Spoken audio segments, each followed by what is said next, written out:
stripping and dancing and exotic dancing, not by my own means. A couple different people that reached out to me, and one of them happens to be my sparring partner, my training guy. But he actually told me, he had mentioned that, he thought it would be cool to tell a story about exotic dancing, about strippers, and to find out why they do what they do and exactly how they do what they do.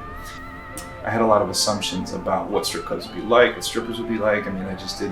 I didn't know what I didn't know, and I wasn't very interested. But then she started to explain it, and she went, well, what if you told, the story about, maybe dancers or how they do these things? And I thought back to a time where I was working for an artist named Carol G. I was working her show. I was setting up the lights on her show in Glendale, Arizona.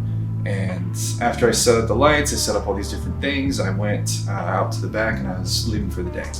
And as I was leaving, I went through the back lot, and I ran into this RV full of all these women that just came out in these kimonos, and they were all the dancers, the backup dancers. And so I talked to these women, and they were telling me all these different stories, but most of them came from these dingy, dirty strip clubs. And I thought it was interesting, but I thought it was super cool that they had turned that around. They had used that as a stepping stone to get to stadiums. I mean, they're performing at stadiums with 40,000 people in the stands, just loving them and enjoying them, and they don't have to deal with half the stuff they were dealing with. I mean, the stories that these girls were telling me about the things that they were experiencing were legit.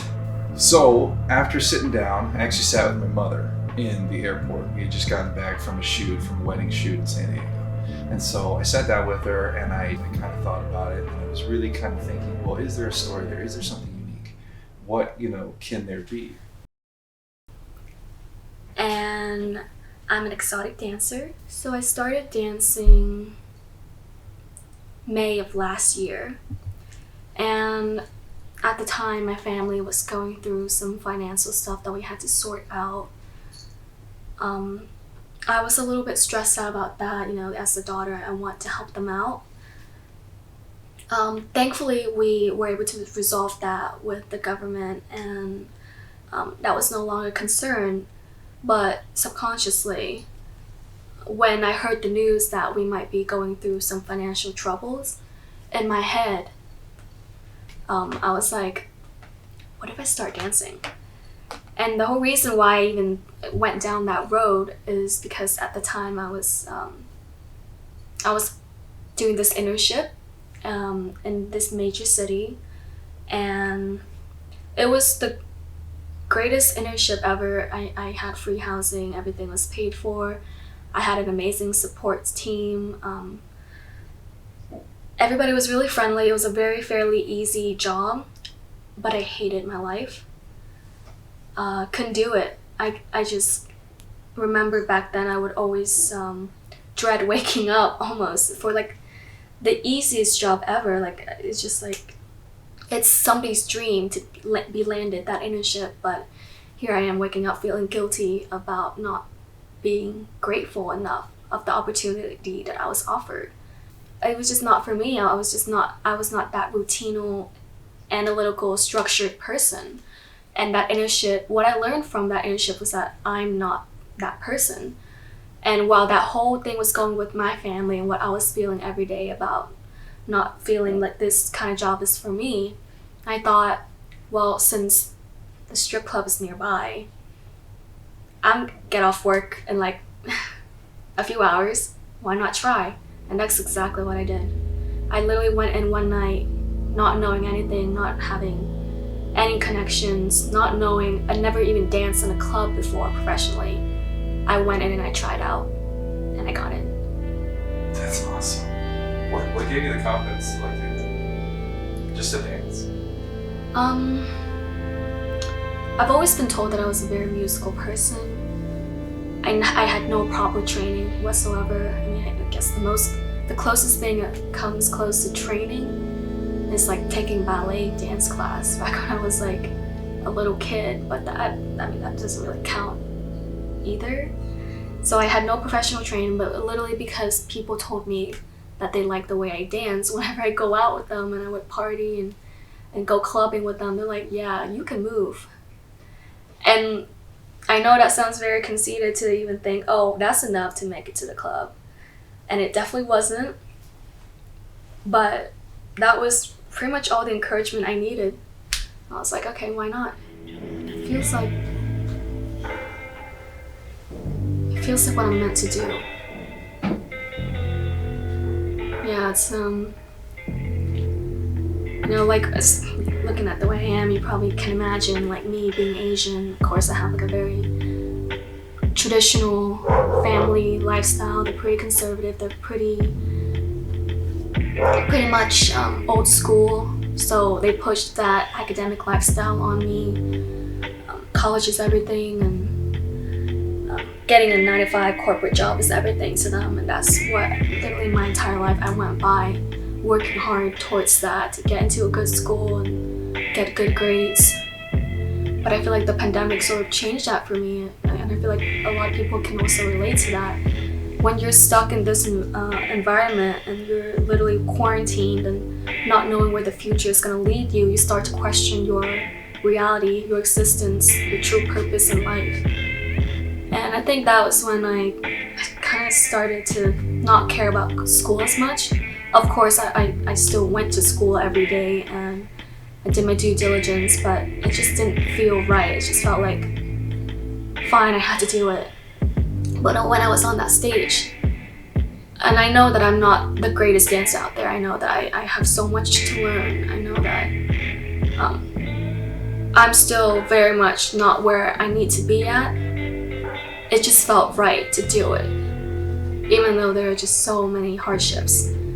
Just even be on that stage, because it's scary. It's very scary, especially dancing in a very intimate way, in a way that's supposed to seduce these men. It's not just dancing.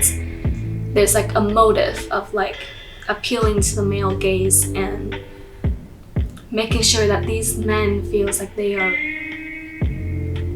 feeling empowered, giving them that power that they think that they're the one in control, giving them that illusion on stage, and giving them that fantasy that they want. So it's really not just dancing, it's creating that persona that will give power to these men, so in turn they will pay you. So there's a lot to it. Yeah. And it's hard. Yeah, I can tell. Yeah. So with you pursuing this career, with you moving forward, how long do you see yourself in this line of work? And do you enjoy it?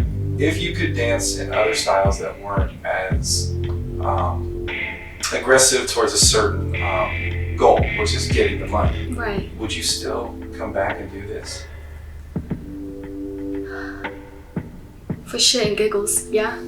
When I don't know, like maybe 10 years down the line and worrying about rent is no longer an issue and I get to where I wanted in life with all of my goals and all my aspirations and everything that I wanted to do. Once I get to that point, I'm just looking at myself like 10 years from now.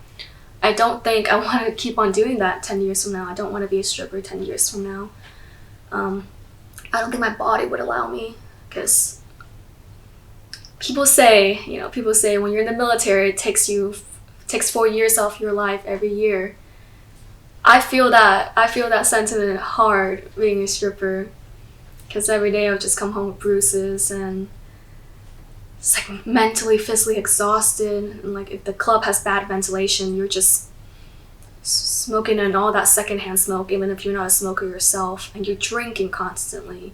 That's what I've noticed with all the girls, and I'm going on a little bit of a tangent here, but I don't want to do it forever.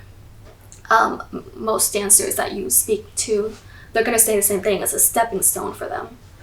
Of course, they enjoy what they do. They're an entertainer by heart. I know I'm one of them too. I'm one of those girls that I live for the applause. And I didn't even know that I'm that type of person who loves to be at the center of the stage until I'm on it. But I don't want to be in it forever. But because the way that I am, that I'm an entertainer, I love to be in command. I love the attention. And I feel like a lot of dancers, like when they're on it, they're gonna feel that same sort of way. You have to like the attention somewhat, when you're on that stage, or else you're not gonna be able to even do that in the first place. There are some great nights, don't get me wrong. There's a reason why these girls, they do it for years and years. There are some good parts aside from the money.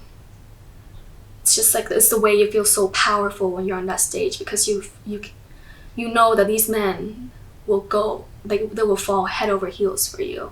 And even if it's just for one night, and if it's just like all of us putting on a front, it's just like it's a rush. It's that adrenaline that I feel like it can't be replicated.